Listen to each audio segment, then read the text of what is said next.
Di Biloxi, Mississippi, tinggal seorang mantan perwira marinir bernama Charlie yang diberhentikan dengan hormat dari dinasnya.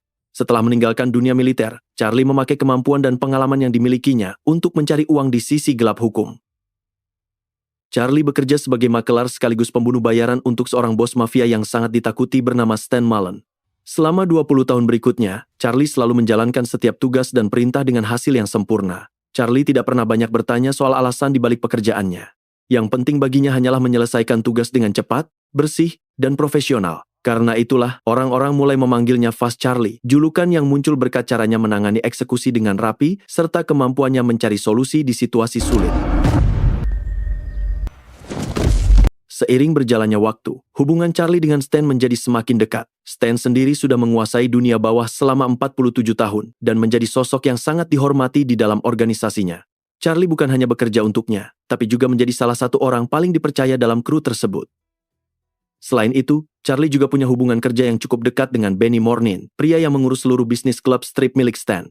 Mereka sering bekerja sama untuk menangani berbagai urusan sensitif yang tidak bisa diselesaikan sembarangan. Sayangnya, kondisi Stan mulai memburuk karena penyakit lamanya. Usianya yang semakin tua membuatnya sering kesulitan mengingat detail kecil maupun kejadian tertentu. Tidak lama kemudian, pria yang dulu begitu ditakuti itu berubah menjadi jauh lebih lemah dan lebih sering menghabiskan waktunya di dalam rumah mewahnya. Kini, Stan hanya ikut campur dalam keputusan-keputusan penting saja. Untungnya, organisasi besar yang sudah Stan bangun selama puluhan tahun tetap berjalan dengan solid. Orang-orang kepercayaannya memastikan tidak ada keputusan besar yang dibuat tanpa persetujuannya.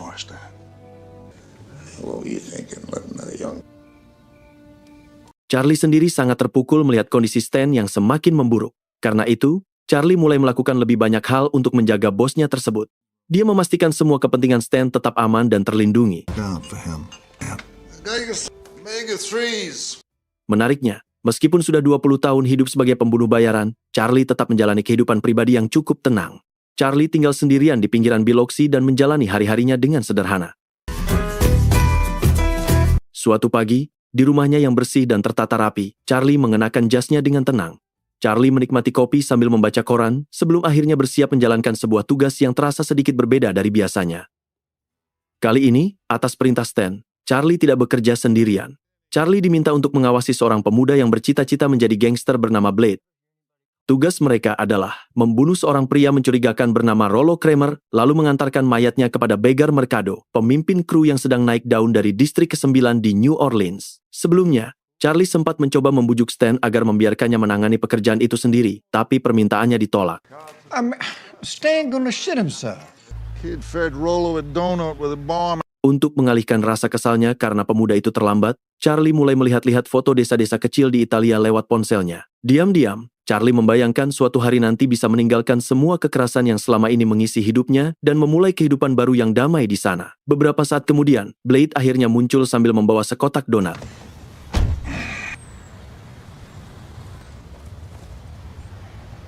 Sepanjang perjalanan, Blade terus berbicara soal rencananya untuk memancing Rollo keluar dari rumah. Setelah itu, mereka berdua langsung berkendara menuju kediaman target lewat jalan pintas. Dari awal, Charlie sudah merasa ragu melihat sikap Blade yang terlalu santai dan ceroboh.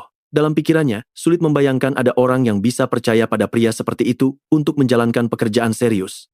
Tak lama kemudian, mereka tiba di rumah Rollo. Charlie tetap menunggu di dalam mobil sementara Blade turun, lalu berjalan cepat menuju rumah target. Namun, bukannya langsung membunuh Rollo seperti yang seharusnya dilakukan, Blade malah menyerahkan kotak donat itu sebelum buru-buru kembali ke mobil. Charlie jelas kebingungan melihat tindakan aneh tersebut dan mulai mempertanyakan cara kerja Blade yang terasa tidak masuk akal. Belum sempat percakapan mereka selesai, tiba-tiba ledakan besar menghantam rumah Rollo. Suasana langsung berubah kacau. Charlie hanya bisa terdiam sesaat, kesal melihat metode Blade yang sembrono dan jauh dari kata profesional. Boston Cream, baby! Tanpa membuang waktu, Charlie segera masuk ke dalam rumah untuk memastikan keadaan dan mencari tahu apakah misi mereka berhasil atau justru berubah menjadi bencana. Di dalam rumah, Charlie dibuat terkejut saat menemukan tubuh Rollo sudah tanpa kepala. Meski situasinya berantakan, Charlie langsung berpikir cepat mencari jalan keluar. Charlie segera menghubungi Benny dan menjelaskan semua yang baru saja terjadi. Charlie juga berjanji akan membereskan masalah ini sendiri tanpa membuat Stan yang sedang sakit ikut terbebani. Setelah itu, Charlie meminta informasi tentang orang-orang terdekat Rollo di sekitar area tersebut agar identitas mayat itu bisa dipastikan. Guy that knew Rollo, right? Tidak lama kemudian, Charlie mengetahui bahwa mantan istri Rollo, Marcy Kramer, tinggal tidak jauh dari sana. Marcy bekerja sebagai pengawet hewan. Charlie dan Blade kemudian memasukkan tubuh Rollo ke dalam mobil lalu pergi menuju rumah Marcy. Setibanya di sana, Charlie menyuruh Blade tetap menunggu di dekat mobil, sementara dirinya berbicara langsung dengan Marcy.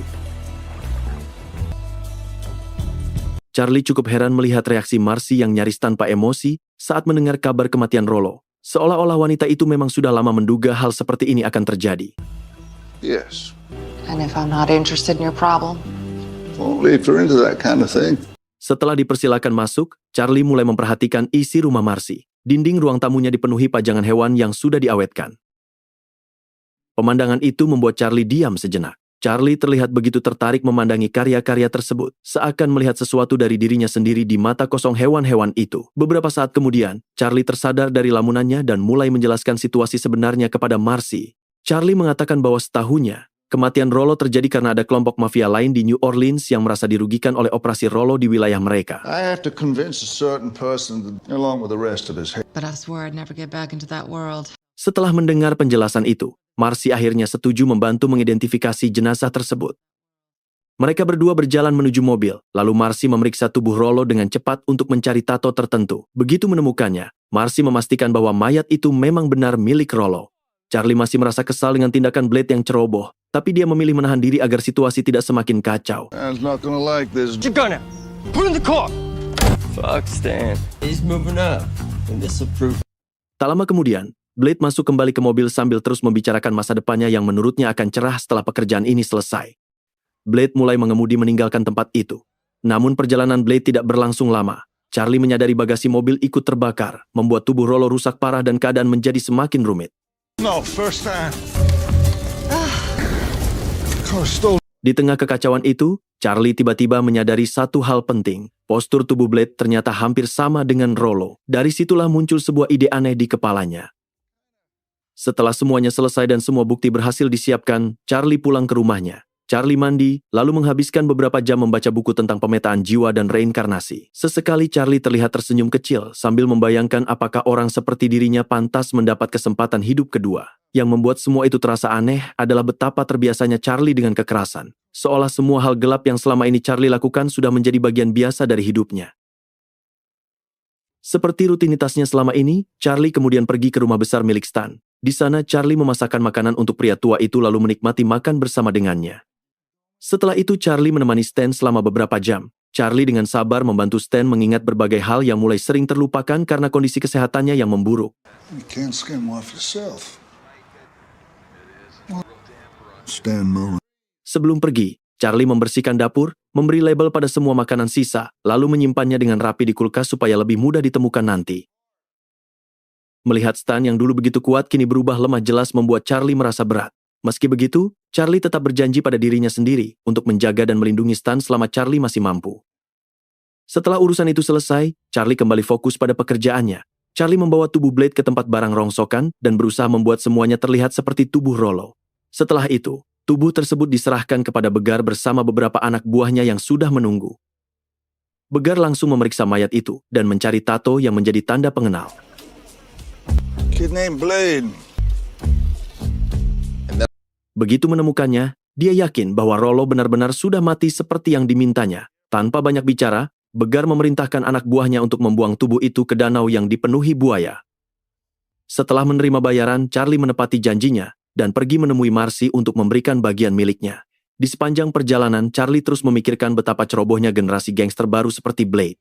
Dalam pikirannya, orang-orang seperti itu terlalu gegabah untuk memegang kendali dunia bawah yang berbahaya. Setelah semua masalah rumit itu akhirnya selesai, Charlie sebenarnya berniat meninggalkan rumah Marcy dan melanjutkan hidup seperti biasa. Namun sebelum Charlie benar-benar pergi, Charlie tiba-tiba mengajak Marcy makan malam untuk merayakan keberhasilan mereka menyelesaikan situasi yang kacau itu. Karena merasa penasaran, Marcy menerima ajakan tersebut. Mereka lalu pergi ke salah satu restoran Italia kecil favorit Charlie. Di sana, sambil menikmati makanan, keduanya mulai saling mengenal lebih jauh. Charlie bercerita bahwa dia sangat menyukai masakan Italia dan mulai jatuh cinta dengan budaya negara itu sejak ditempatkan di sana saat masih menjadi tentara. Marcy terlihat cukup terkejut mengetahui seorang pembunuh bayaran seperti Charlie ternyata punya sisi yang begitu tenang. Sebagai balasan, Marcy mulai menceritakan pekerjaannya sebagai ahli taksidermi. Bagi Marcy, pekerjaannya bukan sekadar mengawetkan hewan. Marcy merasa sedang memberi makhluk-makhluk itu kesempatan untuk tetap dikenang dan mempertahankan martabat mereka bahkan setelah And if I mati. needed tickets on the 50-odd line for I got a body with Depends on who they're playing. Setelah makan malam selesai, Charlie mengantar Marcy pulang. Dalam perjalanan kembali ke rumahnya sendiri, Charlie baru menyadari sesuatu. Untuk pertama kalinya setelah bertahun-tahun, Charlie merasa lebih menikmati kebersamaan dengan orang lain dibanding menghabiskan waktu sendirian. Beberapa hari kemudian, seluruh kru Stan, termasuk Charlie, berkumpul di rumah besar itu untuk merayakan ulang tahun Stan. Suasana pesta terasa hangat dengan semua orang bernyanyi saat Stan memotong kue ulang tahunnya. Sulit dipercaya bahwa orang-orang yang sehari-hari hidup di dunia penuh kekerasan masih bisa terlihat begitu tulus dalam momen seperti itu. You name it. Setelah pesta selesai, Charlie memilih tetap tinggal untuk membantu membereskan rumah. Sopir setia Stan, Polly, sempat mengingatkan Charlie agar jangan lupa memberikan obat malam untuk Stan. Polly juga menceritakan bahwa beberapa malam sebelumnya Stan hampir berjalan sambil tidur hingga nyaris jatuh ke kolam renang. Setelah semua orang pergi, Charlie duduk menemani Stan bermain dan menghabiskan waktu bersama. Di tengah percakapan mereka, Stan mengatakan bahwa 20 tahun dari sekarang, Charlie akan lebih menyesali hal-hal yang tidak pernah Charlie lakukan dibanding kesalahan yang pernah dia buat. Stan lalu mulai bercerita tentang impiannya untuk pensiun di rumah barunya di Gulf Park. Stan ingin meninggalkan semua kekacauan hidupnya sekarang dan menikmati hari tua dengan tenang, dikelilingi alam dan kedamaian. Charlie mendengarkan semua itu dengan diam. Charlie terlihat benar-benar tersentuh oleh impian sederhana Stan, dan berharap suatu hari nanti pria tua itu benar-benar bisa mendapatkan kehidupan damai yang selama ini Stan inginkan. Make a plan. What does he want to sit down with me for? I'll tell you what, go ahead and set it up. Setelah memastikan Stan berada dalam keadaan tenang dan suasana hatinya cukup baik, Charlie mulai membahas pesan dari Begar dan meminta izin untuk mengatur pertemuan dengannya. Stan terlihat kesal mendengar bagaimana para gangster muda mulai mencoba mengambil alih kota tanpa menghormati aturan lama maupun orang-orang yang sudah lebih dulu berkuasa. Dengan nada dingin, Stan meminta Charlie mengatur pertemuan itu. Stan berniat memberi pelajaran pada Begar agar tahu batasnya. Meski begitu, sebelum Charlie pergi, Stan sempat memperingatkannya untuk berhati-hati dan tidak terlalu dekat dengan Begar. Sementara itu, Charlie masih terus memikirkan waktu menyenangkan yang ia habiskan bersama Marcy beberapa waktu lalu. Karena itu, Charlie mengirimkan seekor rakun yang sudah diawetkan sebagai hadiah. Marcy terlihat cukup terkejut menerima pemberian itu, tapi di saat yang sama Marcy juga senang. Di sisi lain, Charlie kembali ke rumah dan mulai membersihkan mobilnya dengan teliti. Charlie memutihkan bagian dalam mobil untuk memastikan tidak ada jejak tubuh yang sebelumnya sempat Charlie bawa berkeliling kota. Tidak lama kemudian, beberapa pria datang ke rumahnya dengan menyamar sebagai petugas perawatan.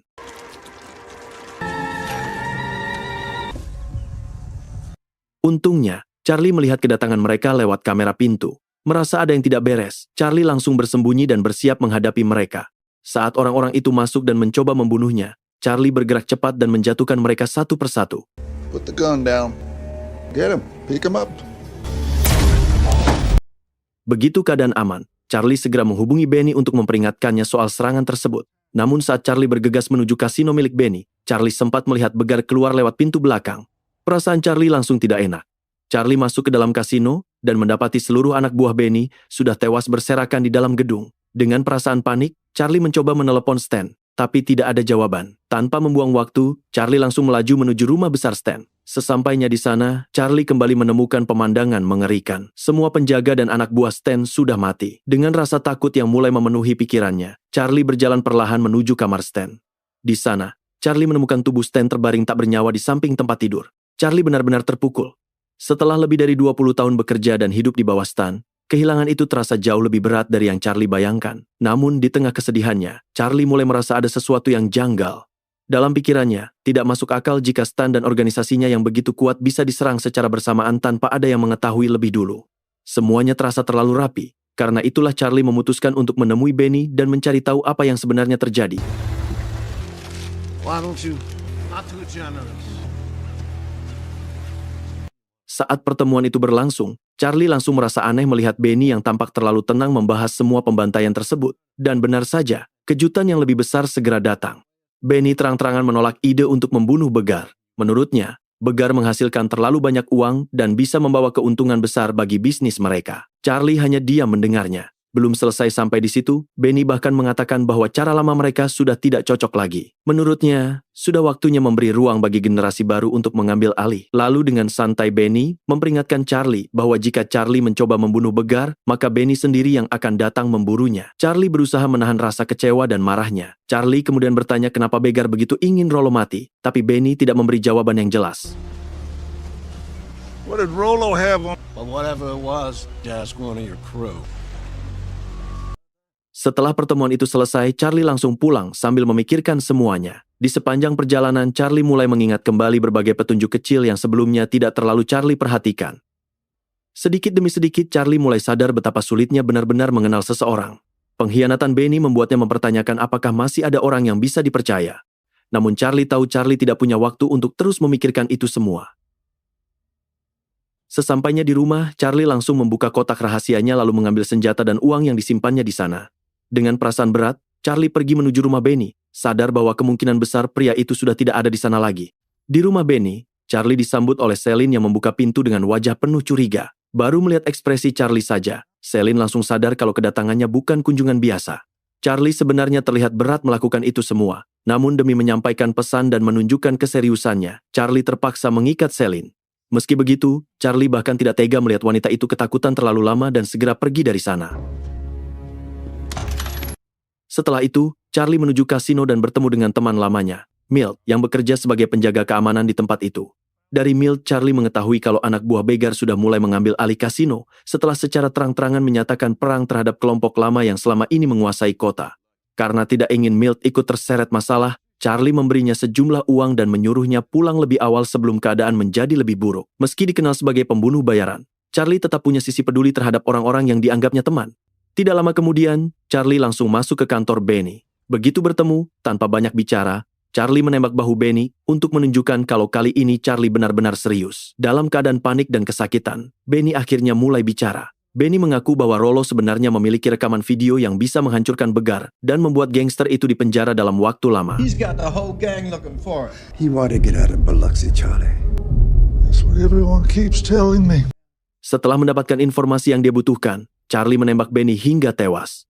Bagi Charlie, Benny sudah melanggar kode kehormatan dengan mengkhianati orang-orang yang selama ini memberinya tempat dan kekuasaan. Setelah itu, Charlie buru-buru keluar dari kasino untuk mulai memburu Begar. Namun di luar, salah satu anak buah Begar sudah menunggunya bersama beberapa orang lain yang langsung mengepung Charlie. Untungnya, Milt datang tepat waktu dan membantu Charlie keluar dari situasi tersebut. Setelah berterima kasih pada Milt, Charlie langsung pergi dan mulai mengawasi salah satu orang penting di kelompok Begar bernama Tom.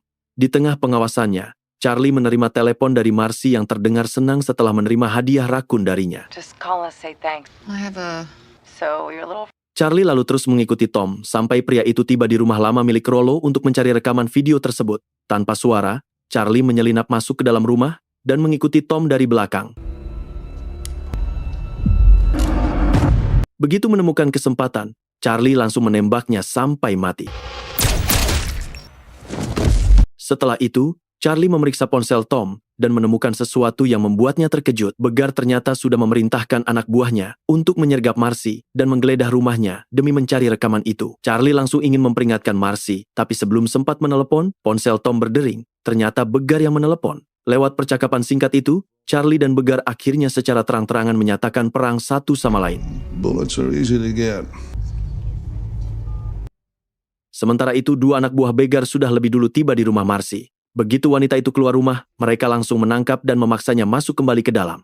Mereka mulai mengacak-acak seluruh rumah sambil menuntut Marcy menyerahkan rekaman video yang dicari. Untungnya, Marcy tidak panik. Marcy memanfaatkan keadaan dan menyerang salah satu pria itu hingga tewas. some shithead. turn it over. Namun saat mencoba kabur, penyerang kedua berhasil mengejarnya dan mencoba membunuhnya sebagai balas dendam. Meski begitu, Marcy kembali berhasil bertahan hidup dan membunuh pria tersebut. Tak lama kemudian, Charlie tiba di rumah Marcy dan cukup terkejut melihat bagaimana wanita itu mampu menghabisi kedua penyerang sendirian. Di saat yang sama, dia juga lega karena Marcy masih selamat. Setelah itu, mereka berdua bekerja sama memasukkan mayat-mayat tersebut ke dalam mobil Charlie. Di tengah proses itu, Marcy mulai bercerita bahwa belum lama ini, Rollo sempat menghubunginya. Rollo menawarkan bayaran sebesar $50.000 jika Marcy mau membantunya menyewa tempat persembunyian sementara Rollo menjalankan rencana pemerasannya. Saat Charlie mengatakan bahwa Charlie akan pergi ke New Orleans, kampung halaman Rollo, untuk mencari bukti dan uang tersebut, Marcy langsung bersikeras ikut dengannya. Bagi Marcy, uang sebanyak itu bisa mengubah hidupnya. Charlie sebenarnya ragu mengajak Marcy masuk lebih jauh ke dalam masalah berbahaya ini, namun pada akhirnya Charlie setuju. Sebelum pergi ke New Orleans, mereka terlebih dulu menuju danau yang dipenuhi buaya untuk membuang mayat-mayat tadi. Di sepanjang perjalanan menuju New Orleans, Charlie dan Marcy mulai semakin mengenal satu sama lain. Marcy kemudian bercerita bahwa kampus LSU di Baton Rouge baru saja menghubunginya dan menawarkan posisi sebagai direktur sejarah alam mereka karena kagum dengan hasil pekerjaannya. Namun ada satu masalah besar. Marcy masih membutuhkan biaya mahal untuk mendapatkan sertifikasi dan pindah ke tempat baru. Karena itulah uang dari Rollo terasa sangat penting baginya. 20,000 pays for the course. Director of Avian Exhibits. Setelah beberapa jam perjalanan, Charlie dan Marcy akhirnya tiba di rumah persembunyian milik Charlie di New Orleans. Tempat itu memang tidak terlalu besar, tapi terasa nyaman dan tenang, jauh dari kekacauan yang terus mengejar mereka. Malam itu, Charlie memasakkan makan malam untuk mereka berdua. Marcy terlihat menikmati masakannya, sementara suasana di antara mereka perlahan menjadi lebih hangat dan santai. Di tengah makan malam, Marcy akhirnya memberanikan diri menanyakan sesuatu yang sejak lama membuatnya penasaran tentang Charlie. Percakapan mereka mengalir begitu saja malam itu. Mereka mulai saling terbuka, berbagi cerita tentang hidup masing-masing, sampai tanpa sadar hubungan mereka terasa semakin dekat. Then one day I reared up and I said, what's this? Now, obviously at 25. Setelah malam yang panjang dan melelahkan, keduanya akhirnya memilih beristirahat. Keesokan paginya, Charlie dan Marcy pergi menuju rumah lama Rollo yang ternyata sudah dijual. Mereka mengawasi tempat itu dari kejauhan selama beberapa waktu untuk memastikan situasinya aman. Agar bisa mengetahui kondisi di dalam rumah tanpa menarik perhatian, mereka mengirim sebuah paket dan memperhatikan siapa yang datang menerimanya. Setelah yakin rumah itu sudah kosong, mereka masuk dengan hati-hati. Di dalam, kondisi rumah terlihat kacau dan berantakan. Jelas sekali kalau tempat itu sebelumnya sudah digeledah habis-habisan oleh anak buah begar yang mencari sesuatu. Expect to find Rollo's ace card.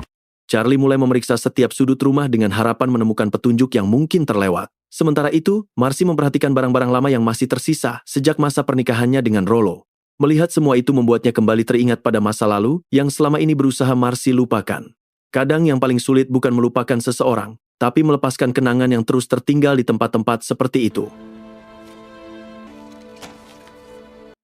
Beberapa saat kemudian, Charlie menemukan bukti check-in hotel milik Rollo. Charlie langsung menelepon hotel tersebut sambil berpura-pura menjadi Rollo untuk meminta rincian tagihan. Setelah mendapat informasi yang dibutuhkan, Charlie memutuskan pergi ke hotel itu dengan harapan menemukan sesuatu yang mungkin ditinggalkan Rollo. Marcy memilih tetap tinggal di rumah untuk memeriksa barang-barang lain dan mengambil beberapa miliknya yang dulu tertinggal setelah perceraian mereka yang berantakan. Sesampainya di hotel, Charlie mulai mencari berbagai kemungkinan petunjuk, tetapi hasilnya nihil. Saat Charlie memutuskan pergi dan berjalan menuju lift, pintunya tiba-tiba terbuka dan mempertemukannya langsung dengan Lloyd, salah satu penegak hukum utama milik begar. Tanpa banyak bicara, Lloyd langsung mengejar Charlie ke seluruh area hotel. Baku tembak pun pecah dan membuat suasana hotel berubah kacau. Para tamu diminta tetap berada di kamar sementara polisi sedang dalam perjalanan menuju lokasi. Charlie berusaha menghindari keramaian dan melarikan diri lewat tangga belakang. Setelah beberapa kali nyaris tertangkap, Charlie akhirnya merasa benar-benar terpojok dan memutuskan melompat masuk ke saluran cucian untuk bersembunyi. Tidak lama kemudian, Lloyd tiba di ruang pencucian dan mulai curiga Charlie bersembunyi di dalam sana. Tanpa ragu, Lloyd menembak ke arah saluran cucian dan pelurunya mengenai kaki Charlie.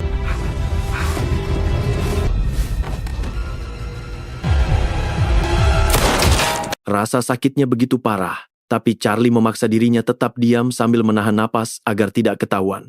Untungnya, beberapa saat kemudian suara sirine polisi mulai terdengar mendekat. Lloyd akhirnya memilih kabur sebelum polisi tiba di hotel. Charlie kemudian kembali ke rumah persembunyian dalam keadaan terluka. Saat melihat kondisinya, Marcy langsung membantu merawat luka di kakinya. Melihat Charlie yang terus hidup dalam bahaya, membuat Marcy semakin yakin bahwa pria itu harus meninggalkan kehidupan lamanya. Dengan nada serius, Marcy menyarankan Charlie untuk benar-benar berhenti dari semua kekerasan dan mulai mencari kehidupan baru yang lebih tenang. I wouldn't. You're an entirely different creature. Charlie lalu menceritakan impiannya untuk pindah ke Italia dan menjalani hidup damai di sana. Mendengar hal itu, Marcy terlihat mendukung penuh keinginan Charlie. I mean, you can for a couple of years. What are you waiting for? Di tengah percakapan mereka, Marcy kembali memeriksa tagihan hotel milik Rollo dan mulai menyadari sesuatu yang aneh. Meski sedang diburu dan hidup dalam pelarian, Rollo ternyata beberapa kali menghubungi ibunya dari hotel tersebut. Dari situ, Marcy mulai yakin bahwa Mrs. Kramer mungkin mengetahui sesuatu tentang rekaman video dan uang yang sedang mereka cari. Keesokan paginya, Charlie dan Marcy pergi menemui Mrs. Kramer. Wanita tua itu menyambut mereka dengan sikap dingin dan penuh rasa tidak suka. Meski begitu, Charlie dan Marcy tetap mencoba mencari sebuah kotak merah yang diyakini Marcy menyimpan jawaban dari semua masalah mereka. Setelah berjam-jam mencari di dalam rumah, Marcy akhirnya berhasil menemukan kotak merah tersebut. Namun saat dibuka, mereka langsung kecewa karena kotak itu ternyata tidak berisi barang berharga apapun seperti yang mereka harapkan. Melihat ekspresi bingung Marcy, Mrs. Kramer dengan santai menjelaskan kalau Rollo sebenarnya memang ingin uang itu jatuh ke tangannya. Karena itulah, wanita tua itu tanpa rasa bersalah mengaku sudah mengambil seluruh $50.000 dari kotak merah tersebut untuk membayar operasi pembesaran payudaranya. Setelah mengatakan itu, dia bahkan sempat mengejek Marcy yang terlihat frustasi dan kecewa. Dengan perasaan kesal, Charlie dan Marcy akhirnya meninggalkan rumah itu tanpa membawa apapun. Uang yang selama ini mereka cari ternyata sudah habis dan tidak bisa diselamatkan lagi. Karena merasa semuanya sudah berakhir dan tidak ingin terus terlibat dalam situasi berbahaya, Marcy memutuskan untuk menyerah. Marcy meminta Charlie mengantarnya ke halte bus terdekat agar bisa pulang, sementara Charlie memilih tetap melanjutkan masalah ini sampai selesai. Melihat Marcy begitu kecewa, Charlie sempat menawarkan uang miliknya sendiri untuk membantu. Namun Marcy langsung menolak dan mengatakan bahwa Marcy akan mencari cara untuk bangkit lagi begitu kembali ke rumah. Wonder if you made it or not, Charlie. Don't. It's just a couple blocks that. Beberapa saat kemudian, suasana di antara mereka berubah ketika Charlie akhirnya jujur mengakui kalau Charlie memiliki perasaan terhadap Marcy. Setelah hening beberapa detik, Marcy tiba-tiba seperti mendapat ide. Marcy langsung teringat sebuah bar yang dulu sering didatangi Rollo. Dengan memanfaatkan emosinya sebagai mantan istri yang marah, Marcy masuk ke tempat itu sambil melampiaskan kekesalannya tentang Rollo di depan para pria mencurigakan yang berjaga di sana. Marcy berpura-pura tidak tahu apa yang sebenarnya terjadi pada mantan suaminya. Berkat aktingnya yang meyakinkan, Marcy berhasil masuk ke kantor Rollo tanpa menimbulkan kecurigaan. Begitu berada di dalam ruangan, Marcy langsung mencari dengan cepat dan akhirnya menemukan rekaman yang selama ini dicari. CD itu ternyata disembunyikan di balik sebuah lukisan yang tergantung di dinding. Setelah mendapatkan CD tersebut, Marcy mengembalikan semuanya seperti semula agar tidak menimbulkan kecurigaan. Marcy lalu keluar dari kantor sambil terus mengomel tentang Rollo seolah memang hanya datang untuk meluapkan emosi. Namun begitu keluar, beberapa pria langsung menghentikannya dan memberitahu bahwa Begar sedang mencarinya. Situasi mulai berbahaya sampai Charlie tiba-tiba muncul sambil menodongkan pistol dan menyelamatkan Marcy. Charlie menyuruhnya kembali ke rumah persembunyian sementara dirinya tinggal untuk menghadapi orang-orang itu.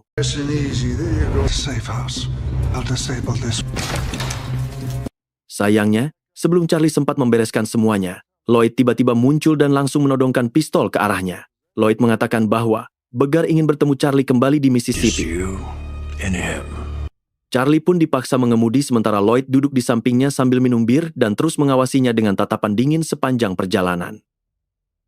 Beberapa jam kemudian, Charlie akhirnya melihat kesempatan. Dengan langkah nekat, dia membanting mobil ke sisi penumpang dan membuat kendaraan itu mengalami kecelakaan keras yang langsung menewaskan Lloyd. Saat orang-orang mulai berdatangan untuk melihat lokasi kecelakaan, Charlie memanfaatkan kekacauan tersebut untuk melarikan diri. Charlie mencuri mobil lain dan langsung melanjutkan perjalanan. Namun tidak lama kemudian, Charlie menerima telepon yang membuatnya panik. Charlie langsung mengemudi secepat mungkin menuju tempat barang rongsokan.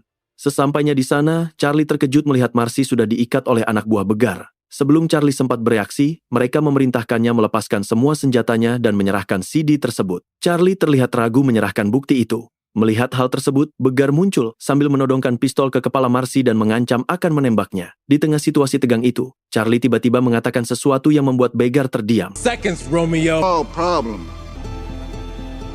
You can have... Saat Begar mencoba mencerna ucapan Charlie, Charlie diam-diam memberi isyarat kepada Milt yang ternyata sudah bersembunyi di antara tumpukan mobil sejak awal. Dalam sekejap, Milt menembak Begar dengan tepat dan langsung mengakhiri semuanya. Simplify, brother. Nobody. Beberapa waktu kemudian, Charlie dan Marcy pergi menemui Stan yang ternyata masih hidup. Stan sama sekali tidak tahu tentang semua kekacauan yang baru saja terjadi. Demi menjaga pria tua itu tetap tenang, Charlie dan Marcy mengatakan bahwa semua anggota kru baik-baik saja. Lalu Charlie akhirnya menjelaskan kebenarannya. Sejak awal, Charlie sebenarnya sudah curiga pada Begar. Karena itulah, Charlie memalsukan kematian Stan dan memberinya identitas baru sebagai Mr. Green agar pria tua itu bisa hidup tenang dan menikmati masa pensiunnya seperti yang selalu Stan impikan. Tidak lama kemudian, seorang rekan lama Charlie bernama Giselle datang untuk merawat Stan. Wanita itu kemudian mendorong kursi roda Stan pergi, sementara Stan masih sempat meminta Charlie dan Marcy untuk segera mengunjunginya nanti. Green, the shuttle for the track will be here. Stop over, please. You big guy. Saat Charlie dan Marcy mulai perjalanan pulang, Charlie memberikan uang $50.000 dari Stan kepada Marcy sebagai bayaran karena sudah membantu menyelesaikan masalah Begar. Charlie lalu mengatakan bahwa sekarang Marcy akhirnya bebas mengejar kehidupan dan karier yang selama ini dia inginkan. Namun di luar dugaan, Marcy justru menolak pergi sendiri. Marcy mengajak Charlie pindah ke Italia bersama dan menggunakan uang itu untuk memulai hidup baru di sana. Mendengar hal itu, Charlie tidak bisa menyembunyikan rasa bahagianya.